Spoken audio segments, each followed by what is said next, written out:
Bismillahirrahmanirrahim. Assalamualaikum warahmatullahi wabarakatuh. Kami dari kelompok 4 akan menjelaskan mengenai materi pengantar studi Islam yang berjudul Mengetahui Sumber Ajaran Agama Islam. Pengertian Al-Quran dan ruang lingkupnya. Al-Quran adalah kalamullah atau firman Allah. Maksud dari kalamullah di sini adalah bukan kata-kata jin, setan atau malaikat, dan bukan dari pemikiran makhluk yang kemudian diucapkan dalam rangkaian kalimat demi kalimatnya, serta bukan pula produk kontemplasi atau hasil pemikiran filsafat manusia.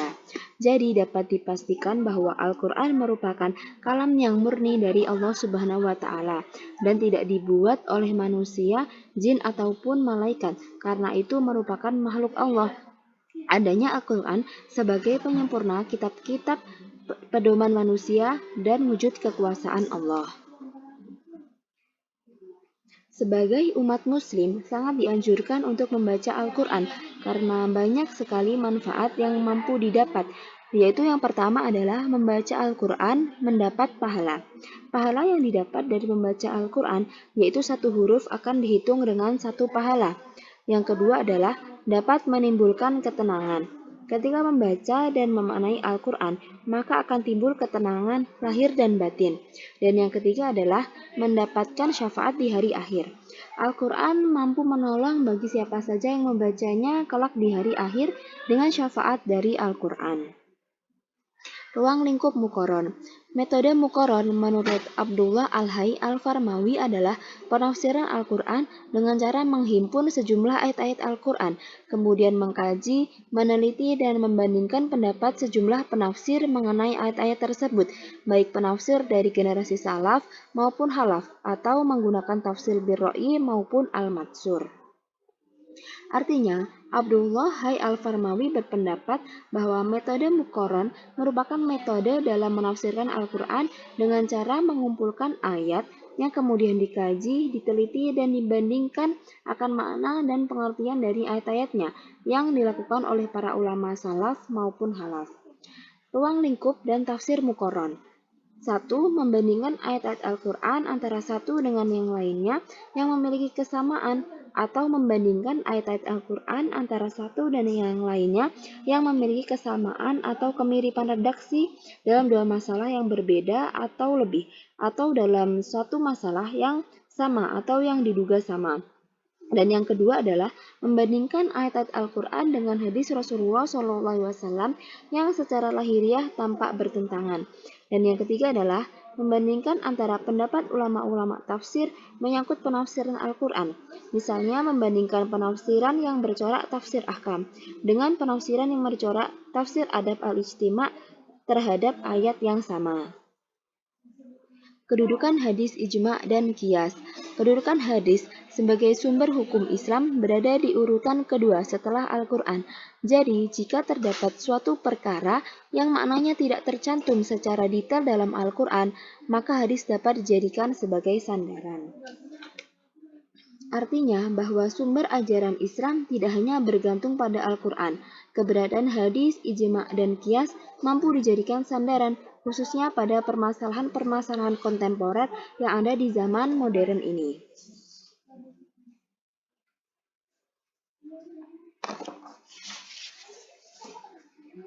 Sebagai salah satu sumber hukum Islam, hadis memiliki beberapa fungsi, di antaranya sebagai berikut.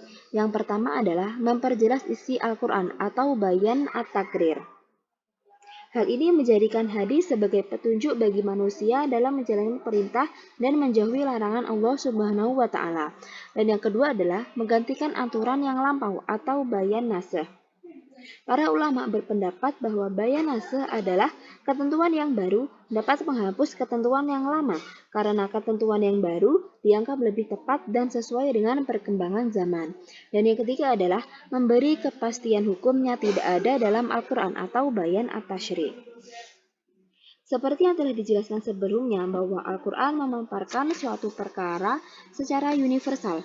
Adapun peran hadis adalah memberi kepastian tentang hukum yang belum dijelaskan dalam Al-Quran. Dan yang terakhir adalah menafsirkan isi Al-Quran atau bayan at-tafsir.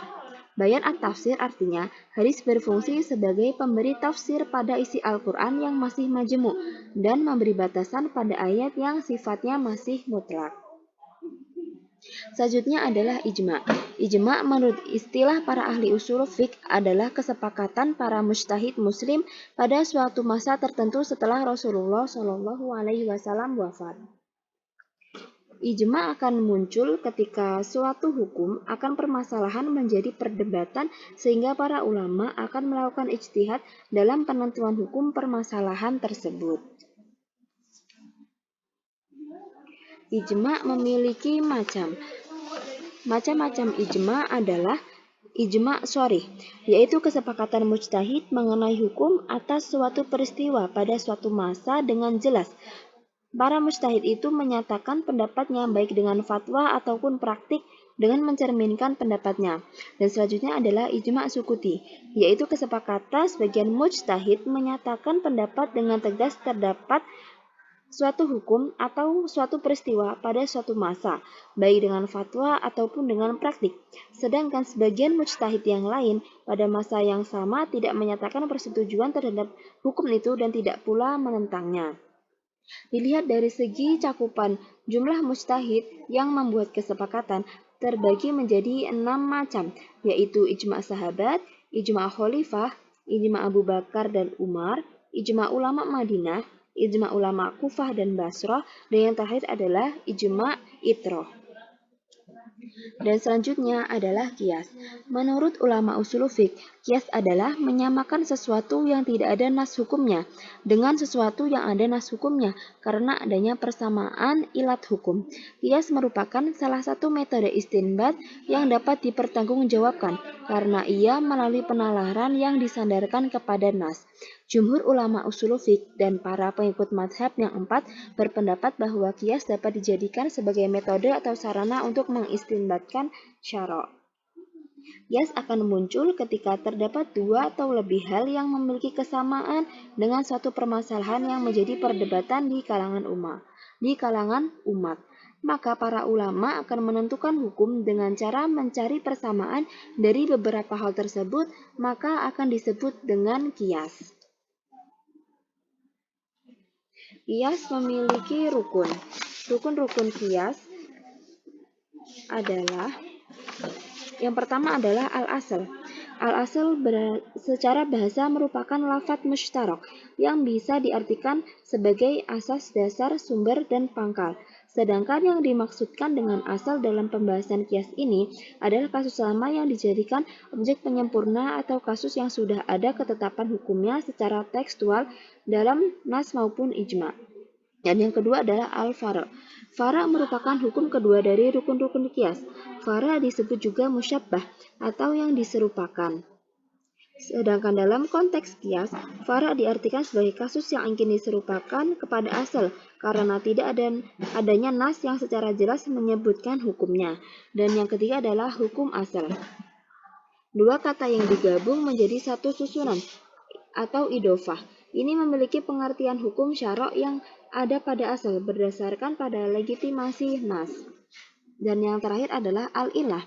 Al-ilah atau yang sering disebut juga ilat merupakan poin terpenting di antara rukun-rukun yang lain. Untuk menentukan ilat dari beberapa sifat itu haruslah melalui metode-metode yang telah disepakati oleh ulama usul dan tidak bertentangan dengan prinsip-prinsip usul fiqh. Nas dan syariah. Nas adalah suatu lafadz yang menunjukkan hukum dengan jelas yang diambil menurut alur pembicaraan, namun ia mempunyai kemungkinan ditahsiskan dan takwil yang kemungkinannya lebih lemah daripada kemungkinan yang terdapat dari lafadz dzahir. Selain itu, ia dapat dinasih pada zaman risalah zaman Rasul. Dari definisi-definisi tersebut dapat disimpulkan bahwa nas mempunyai tambahan kejelasan. Tambahan kejelasan tersebut tidak diambil dari rumusan bahasanya, melainkan timbul dari pembicara sendiri yang bisa diketahui dengan qarinah atau kesamaannya. Dan selanjutnya adalah syariah. Syariah adalah hukum-hukum yang telah dinyatakan dan ditetapkan oleh Allah sebagai peraturan hidup manusia untuk diimani, diikuti dan dilaksanakan oleh manusia di dalam kehidupannya. Menurut Menurut para ulama, syariah itu adalah hukum-hukum yang disyariatkan Allah bagi hamba-hambanya manusia yang dibawa oleh para nabi, baik menyangkut cara mengerjakannya atau yang disebut dengan far'iyah amaliyah. Dan selanjutnya adalah teori dan konsep istinbat hukum dalam Islam. Istinbat hukum adalah suatu proses penemuan hukum yang dilakukan oleh seorang mujtahid melalui ijtihad. Di dalam disiplin ilmu ushul fiqh terdapat perbedaan mendasar yang berkaitan dengan istinbat hukum, yakni sumber hukum dan dalil hukum.